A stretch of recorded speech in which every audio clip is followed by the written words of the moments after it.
उपस्थित सर्व सन्माननीय पदाधिकारी, फारुक अहमद, गोविंद दळवी, नामदेव आईलवाड, शिवा नरंगले, प्रशांत इंगोले, दोन्ही तालुका अध्यक्ष, पत्रकार बंधू भगिनींनो, देगलूर बिलोली मतदारसंघामध्ये पोटनिवडणूक जाहीर झालेली आहे आणि ह्या निवडणुकीच्या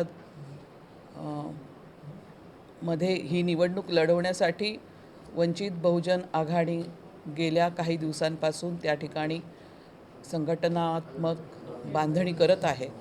ही निवडणूक आम्ही ताकदीने लढवणार आहोत. येत्या 1-2 दिवसामध्ये उमेदवार घोषित करण्यात येईल.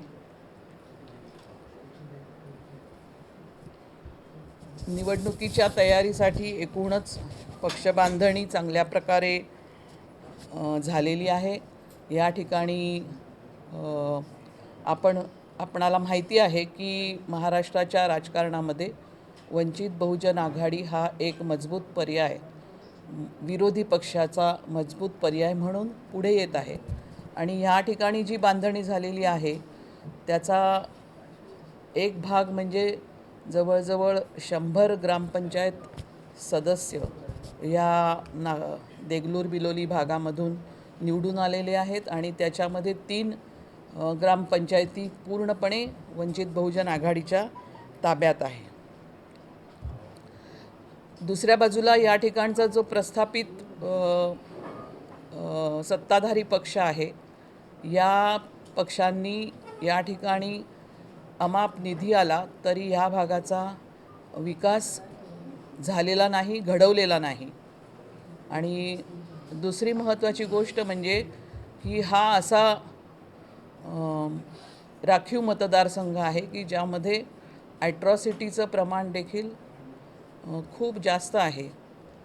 काही दिवसांपूर्वी मातंग समाजामधल्या एका मुलीवरती झालेल्या अत्याचाराच्या ह्याच्यामध्ये कुठलाही इतर पक्ष त्या मुलीच्या मदतीला आला नाही आणि वंचित बहुजन आघाडीने त्या मुलीची केस नोंदवण्यापासून तिला इतर मदत देण्यासाठी पुढाकार घेतला आणि वंचित बहुजन आघाडीनेच त्या मुलीला मदत केली. आता निवडणुकीच्या तोंडावरती भरपूर या ठिकाणी निधी येतो आहे आणि आम्ही जनतेची कामं करतो अशा प्रकारचं सोंग देखील या ठिकाणी वठवलं जातं आहे. परंतु ज्यांनी सातत्याने ह्या भागाच्या विकासाकडे दुर्लक्ष केलं त्यांचं हे नाटक या ठिकाणचे मतदार ओळखून आहेत आणि आज यामध्ये एक मजबूत पर्याय म्हणून मतदार बंधू भगिनी वंचित बहुजन आघाडीकडेच बघत आहेत. या निवडणुकीमध्ये आम्ही जिंकण्याच्याच उद्देशाने उतरत आहोत आणि येत्या 1-2 दिवसामध्ये आमच्याकडे जे उमेदवार येत आहेत त्यांच्यामधून योग्य उमेदवार वंचित बहुजन आघाडी जाहीर करेल.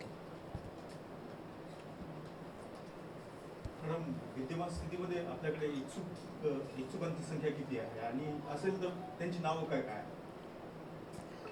नावं तर सांगू शकणार नाही, परंतु आणि संख्या ही काही हे आवश्यक नाही सांगायची, पण आमच्याकडे इच्छुक आलेले आहेत आणि आम्ही कामाला देखील बऱ्याच दिवसांपासून या मतदारसंघामध्ये लागलेलो आहोत. स्वतंत्र लढणार आहेत का पुढे पक्षासोबत निवडणुकीमध्ये स्वतंत्र लढणार आहोत.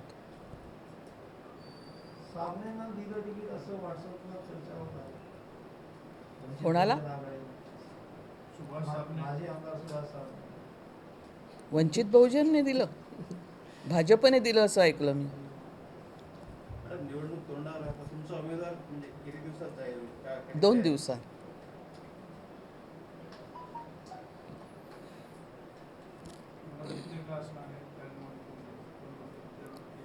विकासाचा प्रथम मुद्दा आहे.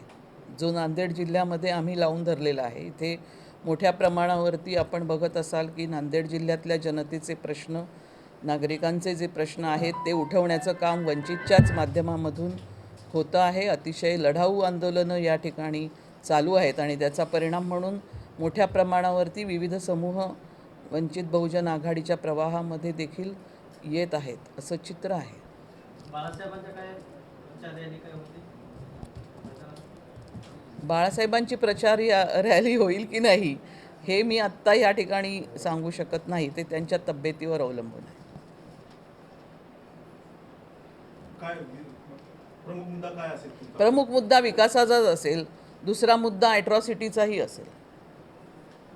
उमेदवारी वंचितच्याच कार्यकर्त्याला दिली जाणार आहे का ऐन वेळेला एखाद्या मोठ्या पक्षानं डावललेल्या एखाद्या म्हणजे इच्छुकाला पण उमेदवारी मिळू शकते असं काय आहे? आम्ही हा प्रयत्न करू की या ठिकाणी जी फुले आंबेडकरी चळवळ आहे या चळवळीच्या माध्यमामधून जे कार्यरत आहेत, ज्यांचं काम आहे, अशा व्यक्तीला देण्याचा प्रयत्न होईल. आयलवाड्याच्या काँग्रेस प्रचाराची चर्चा आहे, बातम्या आल्या तशा जोरदार सुरू आहे. लवकरच काँग्रेसमध्ये जाणार. जिल्हाध्यक्षाच्या अलीकडे त्यांना बसवण्याचा म्हणजे मनधरणीचा हा प्रयोग आहे का? चर्चा खूप होतात राजकारणामध्ये. त्यांना द्यायचं आहे का तुम्हाला उत्तर? द्या उत्तर, काय द्यायचं असेल तर. तर चर्चा आल्यानंतर बरीचशी लोक प्रस्थापित राजकारणामध्ये गेलेले आहेत. उदाहरण आहे यशपाल भिंके सरांचं, पडळकर सरांचं. नामदेवराव होऊ शकतात का, त्या अनुषंगाने चर्चा आहे. या उत्थानाला फुल स्टॉप म्हणजे मी तर प्रेसला बसलो हेच आहे याचं उत्तर. तरीही ज्यांनी पेपरमध्ये बातमी लावली, काही पत्रकारांशी माझी चर्चा झाली भोकरमध्ये.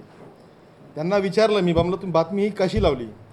तर काँग्रेसच्या गटामध्ये खूप मोठी चर्चा आहे की तुम्ही आमच्याकडे येणार आहात. तर मी सांगलं बा काँग्रेसवाले माझ्याविषयी चांगलं बोलतील का किंवा माझ्याविषयी चांगली बातमी देतील का? तुम्ही त्यांचं ऐकून हे बातम्या कशा लावू शकता? त्याकरता मी भोकरमध्ये जाऊन सुद्धा काल कार्यकर्त्यांची चर्चा केली. कुठल्याही प्रकारचा असा विषय कुठं जाण्याचा नाही आहे. मी वंचितसोबत होतो, वंचितसोबत आहे आणि वंचितसोबतच राहणार. तुमचं नाव जेव्हा घेतलं जातं म्हणजे काँग्रेस पक्षप्रवेशासाठी म्हणजे याच्यात कुठंतरी पाणी मुरत आहे असं बुद्धिभेद कर तर आता पक्षावर काय नाराजगी होती का तुमची? नाही, माझी पक्षावर कुठलीही नाराजगी नाही आणि कुठल्याही प्रकारची चर्चेचा विषय नाही. कोणी बातमी लावली, का लावली, कोणं लावायला लावली याचं आम्हाला काही माहिती नाही.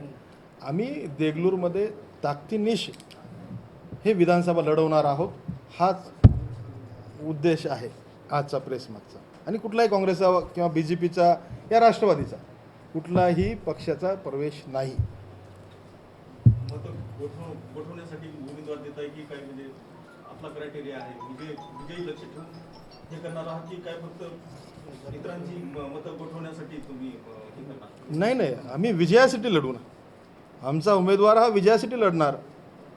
जे देगलूरची मतदारसंघाची परिस्थिती पाहता हा वंचितचा आमचा उमेदवार नक्कीच 10 ते 15 हजार मतांनी निवडून येणार हे आज तिथं उद्देश दिसत आहेत. म्हणून विरोधकांकडे ही चर्चा होत असेल, त्याबद्दल काय बोलता येईल? सर, 15,000 मतांना आपला उमेदवार निवडून याचं भाकीत आहे. किती मतदान घेतल्यानंतर एकूण आपला उमेदवार विजयी होईल? नाही. आकडा किती आहे की एवढे मतं वंचित नाही, काय तिथल्या लढतीवर डिपेंड आहे की किती मतदान घ्यायचं, ती लढत कशी होणार. पण मी बरेचसे गावं फिरलोय, त्या गावांचा कोल पाहता वंचित बहुजन आघाडीकडे सर्व जनतेचा कोल आहे. दुसरा एक विषय या ठिकाणी मला मांडायचा आहे की काही दिवसापूर्वी इमाम कौन्सिलने एक आंदोलन या ठिकाणी मौलाना कलीम सिद्दीकी यांचं मुक्तता करण्यासाठी केलं होतं आणि त्यावेळेस जे आंदोलक होते त्यांच्यावरती पोलिसांनी केसेस केल्या. त्या अगोदर या ठिकाणी मोठी आंदोलनं करोनाच्या काळातसुद्धा जेव्हा काँग्रेसच्या माध्यमामधून, अशोक चव्हाणांच्या माध्यमामधून झाली, हजारोंचा मोर्चा झाला, परंतु तिथे फक्त वंचित बहुजन आघाडीने पोलिसांकडे त्याबद्दलची तक्रार केल्यानंतर फक्त काही 2-4 आयोजकांवरती गुन्हे दाखल होतात आणि इमाम कौन्सिलच्या बाबतीमध्ये मात्र पोलीस वेगळ्या प्रकारे सर्वच आंदोलकांवरती गुन्हे दाखल करतात. अशा पद्धतीने सूडबुद्धीचं राजकारण पोलिसांनी करू नये ही देखील वंचित आघाडीची भूमिका या ठिकाणी मी मांडत आहे.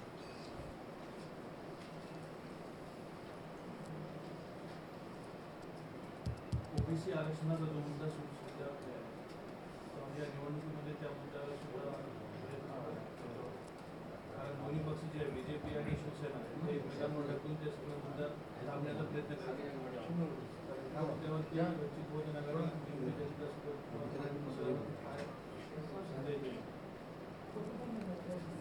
संदेश हाच आहे.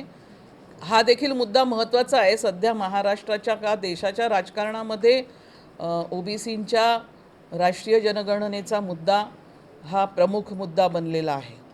आणि त्याचं कारण असं आहे की ओबीसींना राजकीय आरक्षण डावललं जातं आहे आणि हा ओबीसींवरती अन्याय आहे. आणि हा ओबीसींचं आरक्षण आजही केंद्र सरकार, भाजप सरकार स्वतःला ओबीसींचा प्रधानमंत्री म्हणवणारा प्रधानमंत्री वाचवू शकतो, कारण त्यांच्याकडे डाटा आहे. 2011 साली जनगणनेबरोबर जातीगणनाही झालेली आहे. एम्पिरिकल डाटा आज भाजपच्या खिशात आहे, पण त्यांनी तो पेटीबंद करून ठेवलेला आहे आणि ते देत नाही आहेत. त्यांना जर ओबीसीचं आरक्षण वाचवायचं असेल, इच्छा असेल, तर ते आजही ते वाचवू शकतात, हा डाटा जर त्यांनी दिला तर. परंतु त्यांनी सरळ त्याला नकार दिलेला आहे. कारण सांगतायत की त्याच्यामध्ये चुका आहेत.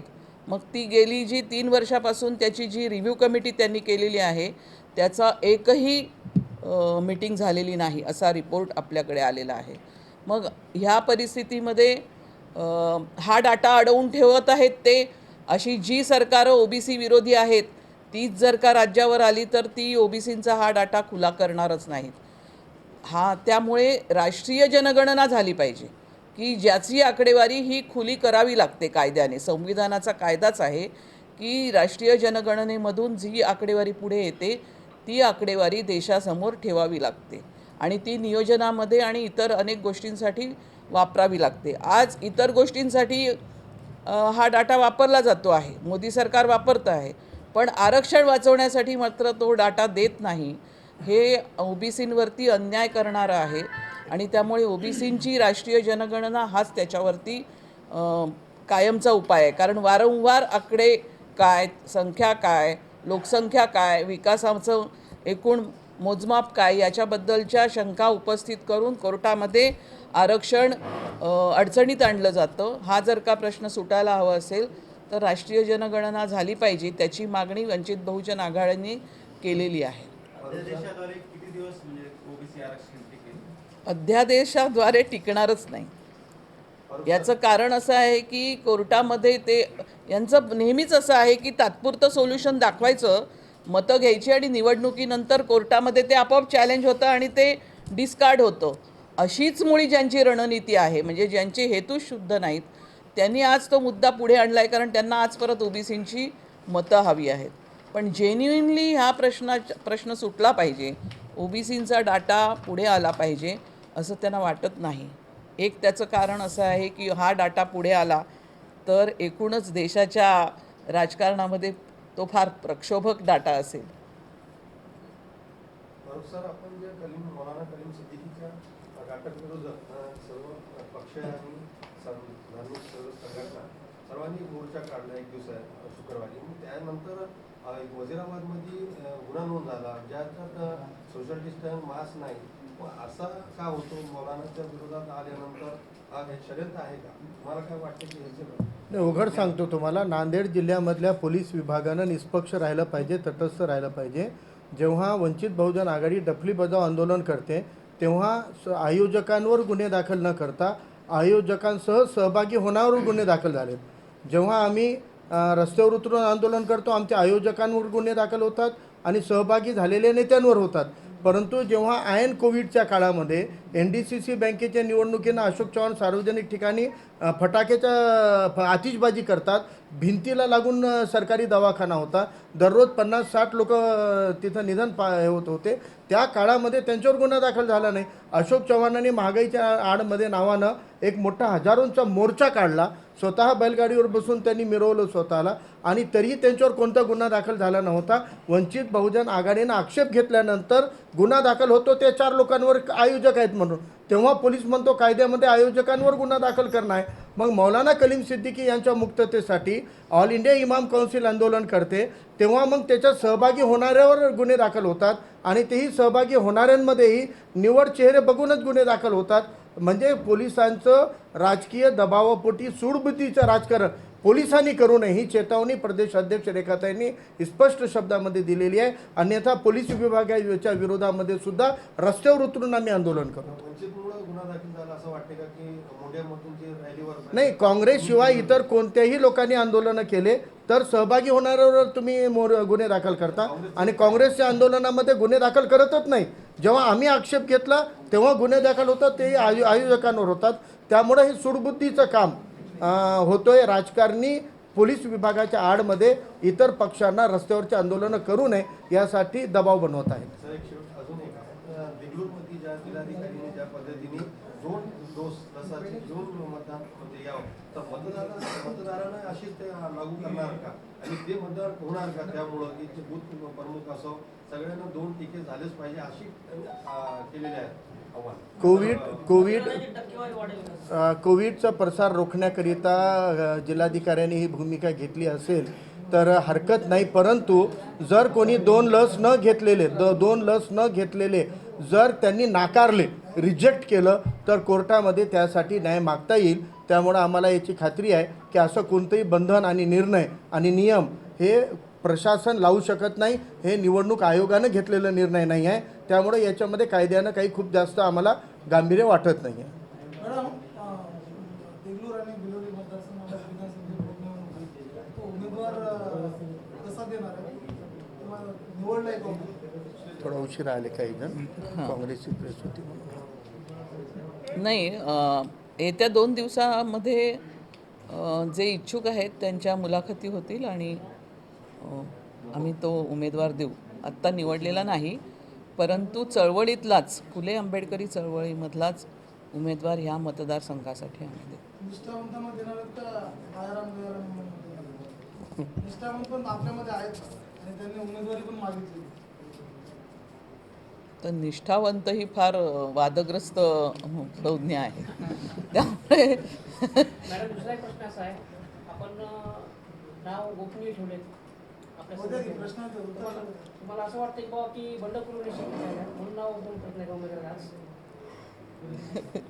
नाही, असं काही नाही आहे. आमची पण प्रोसेस आहे ती होईल आणि मग आम्ही देऊ. कुणाच्या नेतृत्वामध्ये निवडणूक लढवणार? भरपूर नेते आहेत नांदेडमध्ये.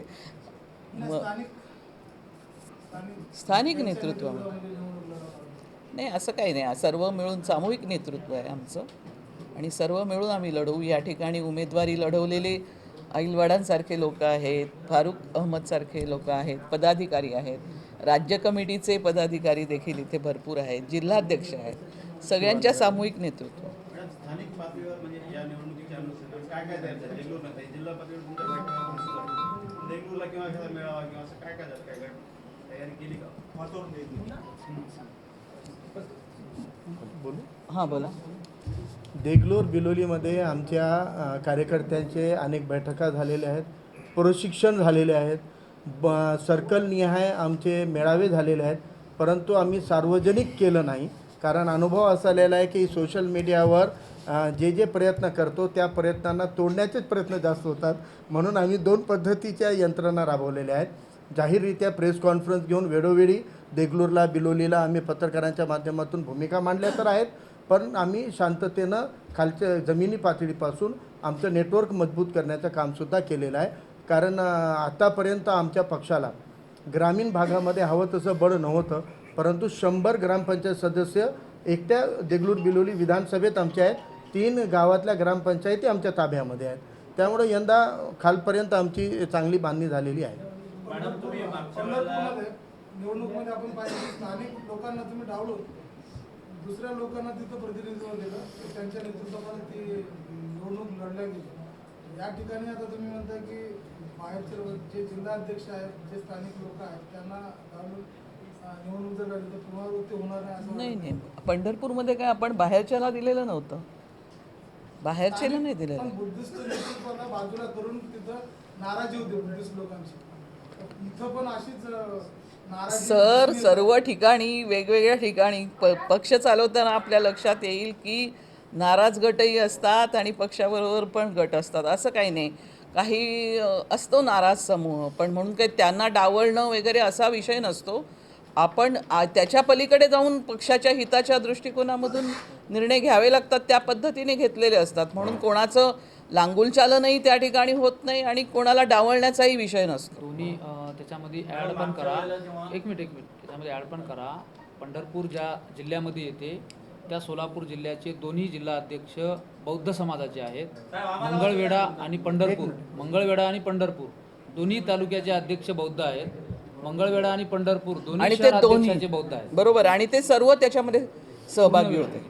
म्हणजे दोन्ही जिल्हाध्यक्ष ते असं म्हणतात आहे की 2 भाग आहेत, सोलापूरचे 2 जिल्हाध्यक्ष आहेत, दोन्ही बौद्ध आहेत. मंगळवेढा आणि पंढरपूरचे दोन्ही तालुकाध्यक्ष तेही बौद्ध होते आणि ते सर्व ह्या निवडणूक प्रक्रियेमध्ये आमच्यासोबत होते. असलं तरी मॅडम, हे सगळं असलं तरी माझी माहिती आहे त्यामुळे नाही नाही, तुम्हाला आणि प्रश्न तुमच्या कल्पनेमध्ये जे आहेत ते बौद्ध नाहीत, ही माहिती जरा सुधारून घ्या. हां प्लीज. आणि सर प्लीज. बरं ठीक आहे, आता दोन्ही अध्यक्षांना जिल्हा नाही, थोडंसं एक प्रश्न घेऊत ना, हो, आहे. आपली इंटरव्ह्यू होऊन जाईल. तुमचं घेऊत, एकदा घेऊत.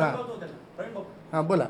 दोन्ही स्थानिक पातळीचं राजकारण काय आहे नेमकं हे माहिती असतं. जिल्हाध्यक्ष ते पण आहेत, ते पण आहेत. तर स्थानिक पातळीला काय चालू आहे आणि आपण काय फीडबॅक दिले तेवढं थोडक्यात सांगा. मी गेल्या आत्ता 6 महिन्यापासून आम्ही निवडणुकीच्या म्हणजे अंतापूरकर साहेब गेले आणि पोटनिवडणूक लागणार आहे असं गृहीत धरून तेव्हापासून आम्ही तिथं काम उभा केलेलं आहे. आज आमच्या प्रत्येक गावामध्ये 5 पदाधिकारी, तिथली बूथ बांधणी, सर्कल बांधणी आणि निवडणुकीच्या अनुषंगाने जी काही यंत्रणा लागते ती आम्ही उभा केलेली आहे. निमोनीची काय स्ट्रॅटेजी आहे? आम्ही म्हणजे जे आम्हाला प्रदेशाहून आदेश आले त्याप्रमाणे आम्ही तिथं कमिट्या स्थापन केलेल्या आहेत. त्यांना प्रशिक्षण देणंसुद्धा चालू आहे. आणि देगलूर आणि बिलोलीमध्ये की आम्ही सर्कल बांधणी आणि बूथ बांधणी आमची चालू आहे. आणि सगळ्याच गोष्टी कशा आम्ही पत्रकारांना सांगू शकत नाहीत, आमच्या काही स्ट्रॅटेजीचा भाग आहे. मॅडम, मागच्या वेळेला आपण पत्रकार परिषद घेतली, त्याला 1 ते 1.5 महिना लोटला, बरोबर? तेव्हा माझा हाच प्रश्न होता की आता श्याम कांबळे प्रवीण खंदांनी जसं विचारलं की वंचित बहुजन आघाडीमध्ये आपण असे निकष ठेवलेले आहेत की प्रत्येक समाजाला जवळ करणं. तर कथाकथित आता जे श्रद्धे बाळासाहेबांना साहेबांचे अनुयायी समजणारे आता आपल्याच कार्यकर्त्यांमध्ये तुम्ही जर आता चर्चा केली तर तुम्हाला अनुभव येईल की एखाद्या कार्यकर्त्यांना तालुकाध्यक्ष असेल किंवा नांदेड जिल्ह्यावरचा एखादे पदाधिकारी असेल, त्या ठिकाणच्या लोकांना जर यादी मागवत असेल तर या लोकांची यादी मागवा, त्या लोकांची यादी मागवा, ते न देता ते फक्त बौद्ध समाजाचीच यादी ते समोर करतायत. मग अशा ठिकाणी वंचित काम कसं करू शकेल? ज्या ठिकाणी आता जर पोटनिवडणूक आहे, मग तिथं जर सगळा एकच चेहरा समोर येत असेल तर मग सर्व धर्म समुदाय कसं म्हणता येईल? आतापर्यंत तुम्ही तर काही कारवाई केलेलीच नाही अशा लोकांवर. नाही, असं काही नाही आहे. खरं तर हे चित्र तुम्ही जे आम्हाला सांगत आहात हे असं चित्र नाही आहे. या ठिकाणी सर्व समूहाच्या लोकांना प्रतिनिधित्व आहे. 2 जिल्हाध्यक्ष 2 वेगळ्या समूहाचे आहेत. या ठिकाणी जे बरोबर पदाधिकारी देखील आपल्याला दिसत आहेत ते देखील विविध समूहामधले आहेत.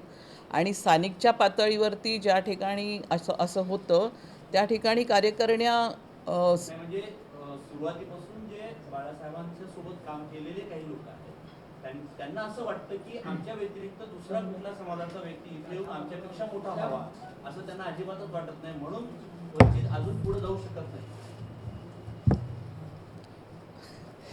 ठीक आहे, ह्या ज्या मर्यादा दिसतात येतात, व्यक्तिगत स्पर्धा ज्या दिसतात पक्षामध्ये, तो एकूण राजकारणाचा भाग असतो.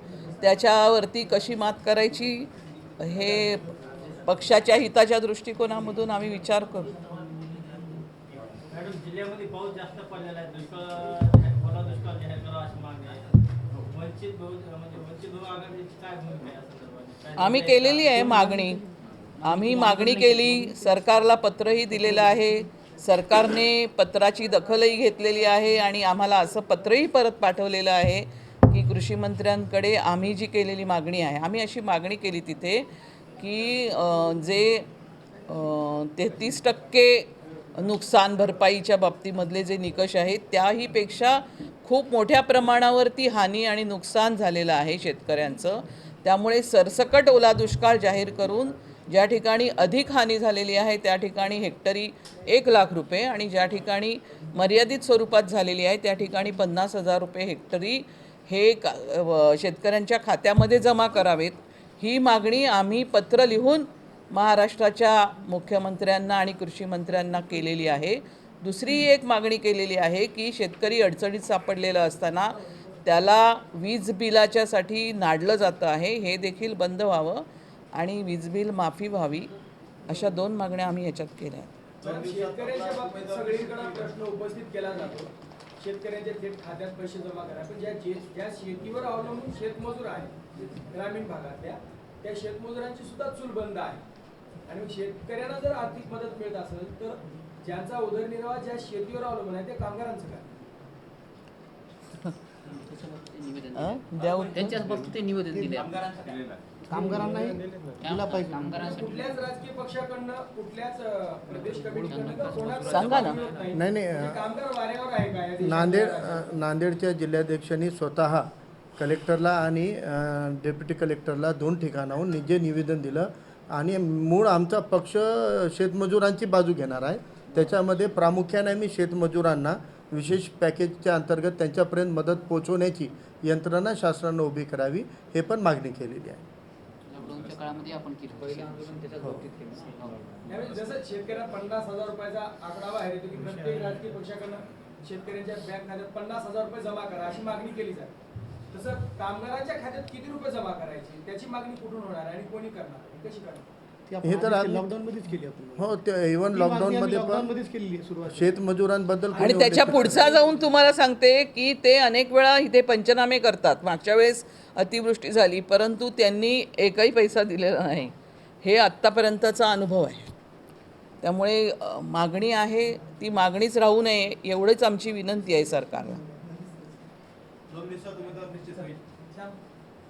मॅडम, ओबीसी समाजाच्या आरक्षणासाठी वंचित आघाडी जसं सक्रियपणे सहभागमधून आंदोलन करत आहे, रस्त्यावर उतरत आहे, तसं ओबीसी समाजाचा तसा सहभाग आहे का या आंदोलनामध्ये?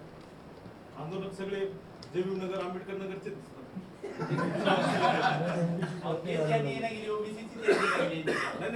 तुमचे चष्मे बहुतेक तसे असावेत. चेहरे ओळखतो.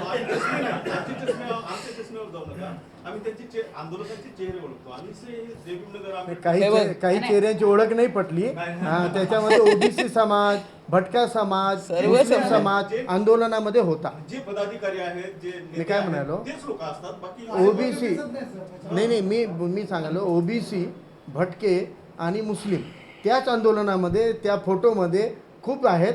त्याची ओळख अजून झाली नाही तुम्हाला, ती करून देतो आम्ही. बघितले मागासवर्गीय पक्षामध्ये येतात, मोठे होतात, कार्यकर्ते नसतात त्यांच्या मागे. सगळ्या पक्षात सगळ्या पद्धतीचे लोक येतात, मोठे होतात आणि आपल्या संधीनुसार बदलतात. संधी साधू राहतात, पण टिकणाऱ्यांना महत्त्व देत नाहीत ना.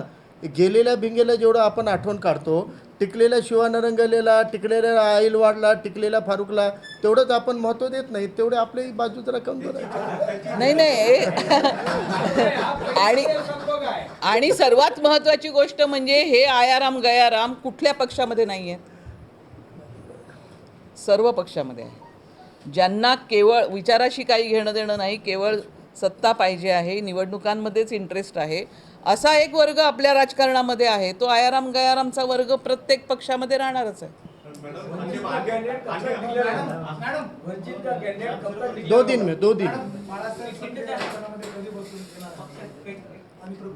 लवकरच येतील. इमाम कौंसिल के धरने का जिक्र करें, उसमें FIR हुई बोल के, तो बहुत सारे पार्टियों ने उसको पार्टी में दिए थे, बहुत सारे पार्टियों ने दिए थे. अगर पक्षपात हुआ तो फिर कांग्रेस वालों ने उनके पदाधिकारी को कैसे गुना दाखिल करा दिए? क्योंकि एक कांग्रेस के पदाधिकारी का नामजद FIR में नाम है, जबकि दूसरे पार्टियों का किसी शक नहीं आना बोल के कराए. मैंने बोला ना कि हमारा मकसद कोई पार्टी पे हुआ कि नहीं हुआ वो नहीं है सवाल. सवाल ये है कि आयोजकों पे करना. अशोक चौहान के मोर्चे पे गुना दाखिल करते टाइम पे जो निकष है, कानून बदलता नहीं ना. वंचित और इमाम काउंसिल के आंदोलन पे कार्रवाई करते वक्त उसी नज़र से देखो ना. आपकी नज़र क्यों बदलती? जब अशोक चव्हाण के मोर्चे पे गुन्हा दाखल करने के लिए खुद वंचित ने दबाव बनाई तो हमको वहाँ के PI ने बोले आयोजकांवर गुन्हा दाखल करायचा असतो, आम्ही आयोजकांवर गुन्हा दाखल केलं म्हणले. आणि सहभागी झालेल्या पालकमंत्र्याला, कॅबिनेट मिनिस्टरला, 2-3 आमदारांना त्यांनी केलं नाही. आता जेव्हा इमाम काउन्सिल करते, वंचित करते, तेव्हा आयोजकांवर तर करतातच, सहभागी झालेल्या नेत्यांवरही करतात. हे जे त्यांच्यामधलं दुहेरी नीति है, हे पोलिसांनी बाळगू नये ही चेतावनी आम्ही दिलेली आहे. इसके खिलाफ कोर्ट में जाएंगे क्या फिर आप? अरे वाह, बिल्कुल जाएंगे. इमाम काउंसिल साथ में आ जाना, बिल्कुल जाएंगे. और डफली बजाओ आंदोलन में मैंने जमानत नहीं दी है, मैंने ज़मानत नहीं दी है. कहा है कि आप जब अशोक चौहान पे गुन्हे दाखल करोगे आयोजकों के साथ तभी वंचित के करो. बराबर है ना प्रशांत? हमने, हमारे कुछ नेताओं ने जमानत नहीं दी, हमने कहा क्या करना है कर लो. चर्चा है सर कि आयोजक पालक मंत्री साहब को मिलने वाले हैं 2 दिन में गुन्हा दाखल होने के बाद. देखो, अब वो पालक मंत्री के ही इशारों पे गुन्हे दाखिल कराने का और पालक मंत्री के इशारों पे गुन्हे पीछे लेने लगाने का. अब कांग्रेस को समझना चाहिए, बच्चा हुशार हो गया, सोशल मीडिया का राज है. सर्व पत्रकार बांधवांना विनंती आहे चहा पाणी घेतल्याशिवाय जाऊ नये. आपण वेळेचा हा फराळ झाला आणि देगलूर बिलोली मतदार संघ पोटनिवडणूक हो रही है, चुनाव हो रहा है. वहाँ वंचित बहुजन आघाड़ी ताकत से लड़ने वाली है और 1-2 दिन के बाद उम्मीदवार घोषित करेंगे. यहाँ पर बहुत दिन से इस मतदार संघ की इस चुनाव के लिए हमारी तैयारियां हो रही हैं. वहाँ पर संगठनात्मक जो हमारी ऑर्गेनाइजेशनल जो पूरा सेटअप है उसको भी हमने बहुत ताकत से खड़ा किया है, उसका प्रशिक्षण भी हुआ है. और उस क्षेत्र में ग्राम पंचायत इलेक्शन में 100 प्रतिनिधि हमने चुन के लाए हैं. 3 ग्राम पंचायत हमारे पूरी तरीके से कब्जे में है और वहाँ हमारी ऐसी ताकत हमने निर्माण की है कि इस चुनाव में हम बहुत बड़ी ताकत से ये चुनाव लड़ने वाले हैं. महाराष्ट्र की राजनीति में आज विरोधी पक्ष का अभाव है और वंचित बहुजन आघाड़ी विरोधी पक्ष के रूप में एक मजबूत पर्याय महाराष्ट्र के राजनीति में खड़ी हो रही है. वही भूमिका हम यहाँ पर निभाएंगे और हमारा प्रयत्न, हमारी कोशिश यहाँ पर विजय खींच लाने का ही है. मैडम, एक होतं देगलूर कांग्रेस राष्ट्रवादी के समर्थन से महाविकास आघाड़ी की शिवसेना के उम्मीदवार भाजपा की तरफ से खड़े रह रहे हैं. तो लोगों को अब एक बात जाननी पड़ेगी कि जो शिवसेना के कट्टर शिवसैनिक सुभाष साहब ने कल तक सेक्युलर महाविकास आघाड़ी के निष्ठावंत थे, रातों रात वो भाजपा से खड़े रहे हैं और महाविकास आघाड़ी के ही लोगों ने उनको भाजपा में भेजकर खड़ा किया हुआ है. तो इस डाव को समझना चाहिए. और कांग्रेस, राष्ट्रवादी, शिवसेना, भाजपा ये सत्ता के दीवाने हैं. ये एक ही सिक्के के 2 पहलू हैं. और इस वक्त अगर भाजपा को रोकना है, अगर इस वक्त कम्युनल ताकतों को रोकना है तो तमाम सेक्युलर लोगों को वंचित बहुजन आघाड़ी के साथ में खड़ा होना पड़ेगा. वरना जब रिजल्ट आएंगे और अगर सब सेक्युलर जहन के लोग वंचित के साथ अगर खड़े नहीं होंगे तो यकीनन फिर भाजपा जीतेगी. उस वक्त ये आरोप नहीं होना चाहिए क्योंकि कांग्रेस में भाजपा को हराने की कोई इच्छा शक्ति और ताकत रही नहीं है और कांग्रेस उसको हरा नहीं सकती है. वंचित बहुजन आघाड़ी ही इस वक्त भाजपा को हराने की ताकत रखती है. मौलाना कलीम सिद्दीकी साहब के रिहाई के लिए पहला निवेदन वंचित बहुजन आघाड़ी ने नांदेड़ जिले में दिया है, लेकिन ऑल इंडिया इमाम काउंसिल ने आगे बढ़कर पहला आंदोलन रखा था जिसमें वंचित बहुजन आघाड़ी भी सहभागी हुई थी. लेकिन हम आपको यकीनन तारीख के साथ बताते हैं कि 12 अप्रैल 2020 को जब वंचित बहुजन आघाड़ी का डफली बजाओ आंदोलन होता है तो उस वक्त में वंचित बहुजन आघाड़ी के आयोजकों के ऊपर गुन्हे दाखिल नहीं हुए. आयोजकों पर होने के बावजूद नेताओं पर भी गुन्हे दाखिल होते हैं. लेकिन जब अशोक चौहान का मोर्चा निकलता है एन कोविड के पीरियड में और हज़ारों की तादाद में मोर्चे में उन लोगों को लेकर आते हैं, उस वक्त वंचित ने गुनाह दाखिल नहीं होता उनके ऊपर. लेकिन वंचित ने दबाव बनाने के बाद में सिर्फ परमिशन मांगने के लेटर पे जो 4 सिग्नेचर थे उन आयोजकों पे गुनाह दाखिल हुआ, सिर्फ उन पर हुआ. जब हमने कहा तो कहा की फक्त आयोजकांवर गुन्हा दाखल करायचा असतो. कानून अगर सिर्फ आयोजकों पे गुन्हा दाखल करने का है तो वंचित बहुजन आघाड़ी के आंदोलन में, ऑल इंडिया इमाम काउंसिल के आंदोलन में आयोजकों के अलावा दिगर उलेमाओं के ऊपर और दिगर लीडरों के ऊपर गुन्हे दाखिल कैसा होते हैं. पुलिस को कानून सबके साथ एक नज़र से रखना चाहिए. दोगलापन गुन्हे के मामले में पुलिस विभाग का दुरुपयोग अगर सत्ताधारी कर रहे हैं तो हम पुलिस विभाग को चेतावनी दे रहे हैं कि आप सियासी लोगों की कठपुतली मत बनिए और आप जो है कानून के दायरे में चलिए. आप किसी पॉलिटिकल पार्टी के नहीं हो, आप संविधान और कानून के रक्षक हो. आप संविधान और कानून से चलना चाहिए. सर, सुप्रीम कोर्ट का एक बीच में टिप्पणी आई थी कि पुलिस जो है, जो सत्ताधारी दल है, उनके दबाव में काम करती, तो इस तरह के जो वारदात होते हैं उसको सिद्ध नहीं करते क्या? जब सुप्रीम कोर्ट ने ही अगर इस बात की दखल ली है और सुप्रीम कोर्ट तक ये एहसास पहुंच गया है कि सत्ताधारी पार्टियां पुलिस का दुरुपयोग करती है, तो ऐसा पुलिस का दुरुपयोग करने वाली पार्टियों को सत्ता से बाहर करना, उनको हराना, ये इस देश के संविधान को मानने वाली आवाम का पहला कर्तव्य है और इंशाल्लाह इसकी शुरुआत देगलूर बिलोली से होगी. ठीक.